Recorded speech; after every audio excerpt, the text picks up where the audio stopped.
আল্লাহ যদি দয়া করে যেই দিন আপনি সিজদার শান্তি খুঁজে পাওয়া শুরু করবেন, আর একটু মহব্বতের আওয়াজে, যেই দিন আপনি সিজদায় শান্তি পাওয়া শুরু করবেন, সেই দিন থেকে আপনার আর অন্য জায়গায় শান্তি খোঁজার দরকার হবে না। এখন অনেকে শান্তি খুঁজে মন খারাপ হলে গান শুনে,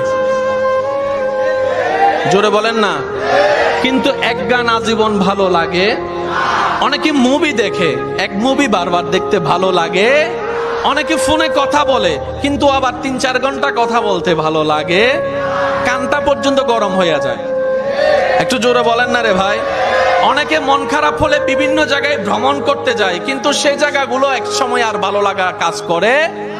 কিন্তু যেই দিন থেকে আপনি সিজদার প্রেমে পড়ে যাবেন, রবের দরবারে সিজদার স্বাদ পাওয়া শুরু করবেন, সেদিন থেকে আপনার আর কষ্ট করে অন্যের কাছে সুখের ভিক্ষাও করতে হবে না, টাকা খরচ করে কোথাও আপনাকে ঘুরতেও যেতে হবে না।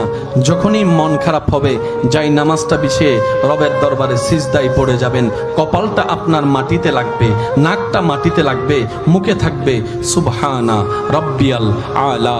একটু আওয়াজ দিয়ে বলি সুবহানা রব্বিয়াল আলা। আপনি ফিসফিস করে রবের প্রশংসা করতে থাকবেন, সেই শান্তিদাতা রব আপনার ব্রেইনের মধ্যে, আপনার মনের মধ্যে শান্তি দেওয়া শুরু করবে, প্রশান্তি দেওয়া শুরু করবে, সুকুন দেওয়া শুরু করবে। সুবহানাল্লাহ, সুবহানাল্লাহ, সুবহানাল্লাহ। আপনি তখন বুঝতে পারবেন এই শান্তি কত জায়গায় খুঁজেছি, এই শান্তি পাওয়ার আশায়, সুখ পাওয়ার আশায় কতজনের দ্বারে ভিক্ষা, মায়ার ভালোবাসার ভিক্ষা করেছি, জীবনে কখনো পাই নাই এমন শান্তি যেটা রবের দরবারে সিজদায় গিয়ে শান্তি মিলেছে। রব বলে যে বান্দা, এটাই তো তোকে বুঝাতে চাচ্ছি, তোর শান্তির জন্য আমি রব ছাড়া দ্বিতীয় কোনো উপায় নাই। বাধ্য হয়ে ইন্না লিল্লাহি ওয়া ইন্না ইলাইহি রাজিউনের মাধ্যমে, কুল্লু নাফসিন যায়িকাতুল মউতের স্বাদ গ্রহণ করার মাধ্যমে একদিন আমাকে বাধ্য হয়ে আমার কাছে তোকে আসতে হবে।